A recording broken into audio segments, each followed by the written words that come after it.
Welcome back to Cooking with Mark and Oreo. Oreo's all ready to go in the kitchen because he wants to eat. But today I'm going to teach you guys how to make Ina Gardner's mocha icebox cake. There's no bacon involved. It's a long process, but well worth the wait. This is by far my all-time favorite recipe. It does contain Kahlúa, but it's still safe for kids because once the Kahlúa is sitting for as long as it's going to sit, and you only use in a small amount, it's not going to make a big difference. It just adds a nice rich flavor to the cake. Again, this is Ina Gardner's famous recipe for her mocha icebox cake. Very simple, easy to do, but then unfortunately you have to wait 12 to 24 hours before you eat it to get the best taste out of it. So we're going to start with, our base is going to be Tate's cookies because they're the thinnest, crunchiest cookies around. You can make your own homemade, but this is kind of the cheap way of doing it. All right, so now we're going to work on our cream. We have several steps to do. I want my heavy cream, but you want it cold, so you want to leave that in the fridge till you're ready to make it. It's going to be 2 cups of heavy cream.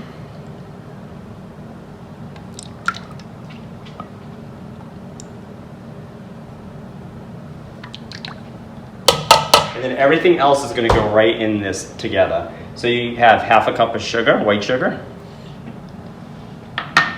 a 1/4 cup of the Kahlúa,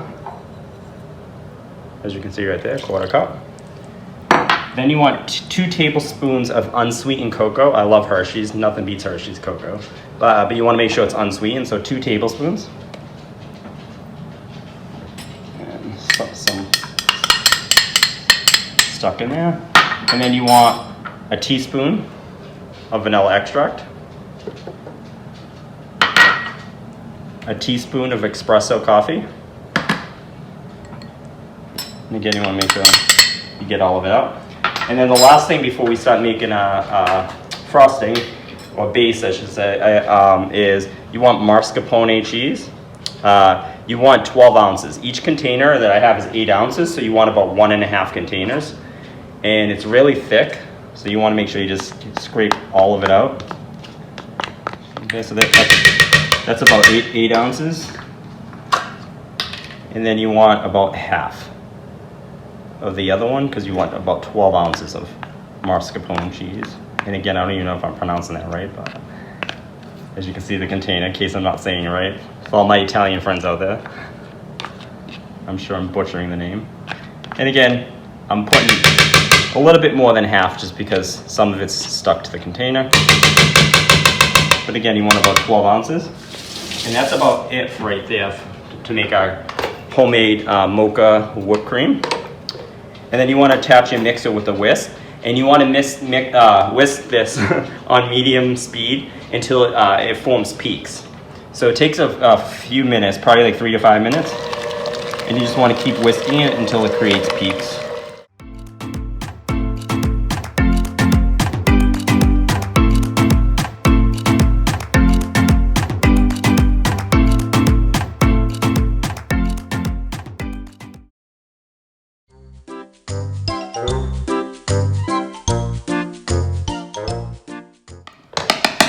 Then you want to shake off your whisk to make sure you don't lose any of that goodness, and then you can also lick it too. So good. I do cheat sometimes when I'm making it. Now we're gonna put our cake together. And like I said, you're gonna use Tate's. They're the best store-bought cookies that you can get. They're nice and thin and crispy, and you want thin and crispy cookies for this recipe. Because the thin, crispy cookies are gonna really soak up this amazing mocha whipped cream that you just whipped up. So you're gonna put a layer of the Tate's on the bottom. It takes about 3 packages of Tate's. And Tate's can be on the priciest side. It's about between $5 to $6 a bag. So you can definitely save money by making your own homemade. But this is the cheat way to make this recipe a lot quicker. Because then you also don't have to make the cookies, wait for the cookies to cool. But then you also want to fill in all the spots. So you can break up the cookies and can have fun with it. It's almost like a puzzle.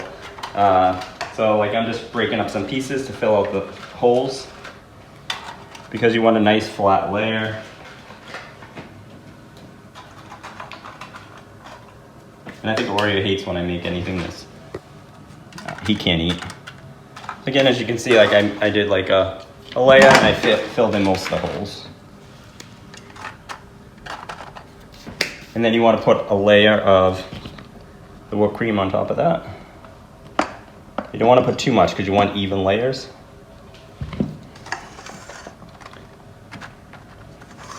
And then you want to spread it around.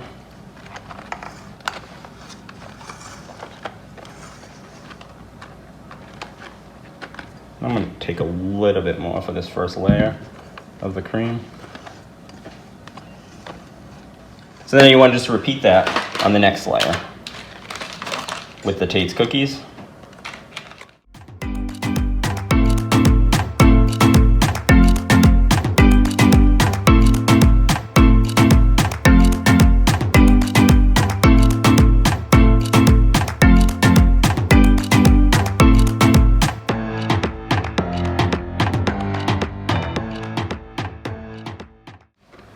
And you want to make sure it's evenly covering all the cookies.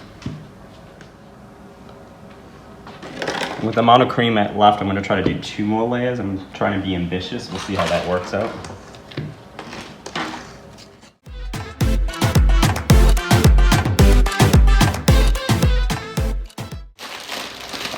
You want to let it sit in the fridge at least 12 hours.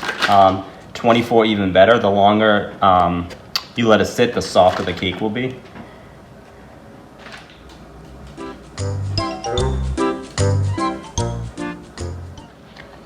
And then I'm going to try to do like half of what's left. There should be about 2 more layers in here.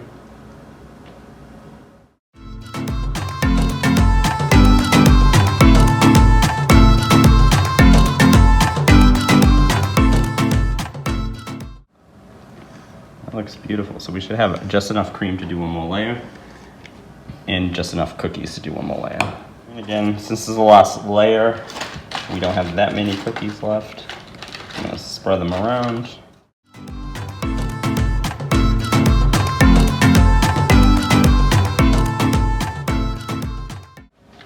And then we're going to use the rest of the mocha whip topping and cover the last bit of the cake.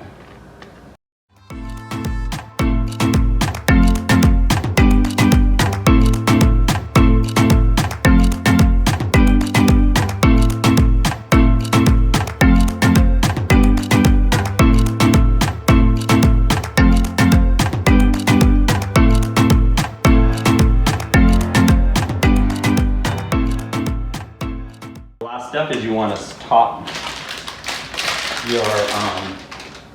your mocha cake with some semi-sweet chocolate chips.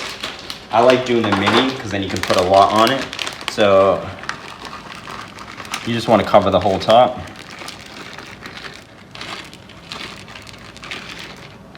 And you can put as little as much as you want. But there is your icebox cake. You're going to want to cover it and put it in the fridge, like I said, at least 12 hours. And I'll see you in 12 hours and we'll cut into this beautiful cake.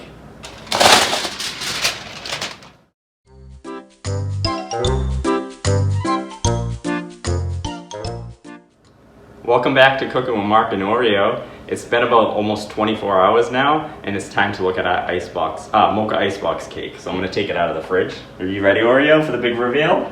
It's coming.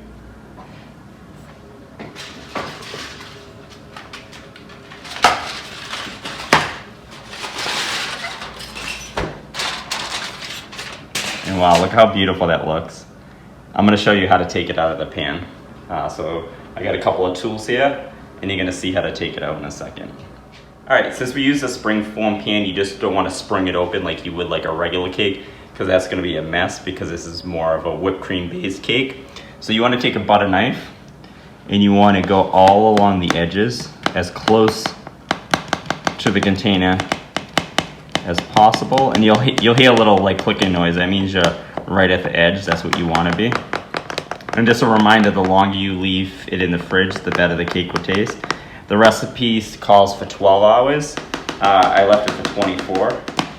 So after you do all around the edge, the butter knife, that's all that's for, but you don't want to waste any. You really taste the espresso and the Kahlúa. It just tastes amazing. So now as you can see in your springform pan, you have a little lever there.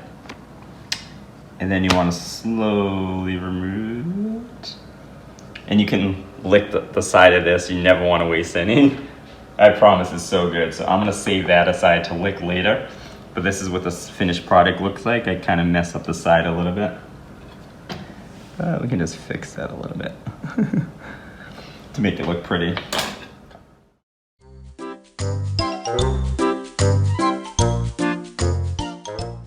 Okay, now the fun part. Now we're going to cut into the cake.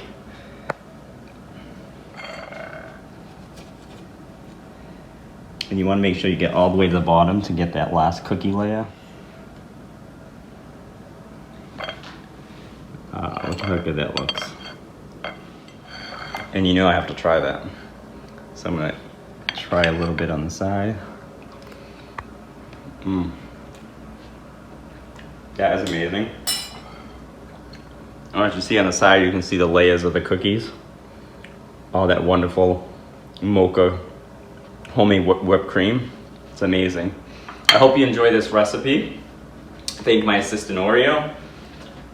He's looking hungry now too. And if you enjoy this video, make sure you hit the subscribe button and the bell so you never miss any of our amazing recipes that we share with you. And don't forget to subscribe to us on Instagram and Twitter. And we'll see you next week for another amazing recipe. Thank you. See you guys later. Say bye, Oreo.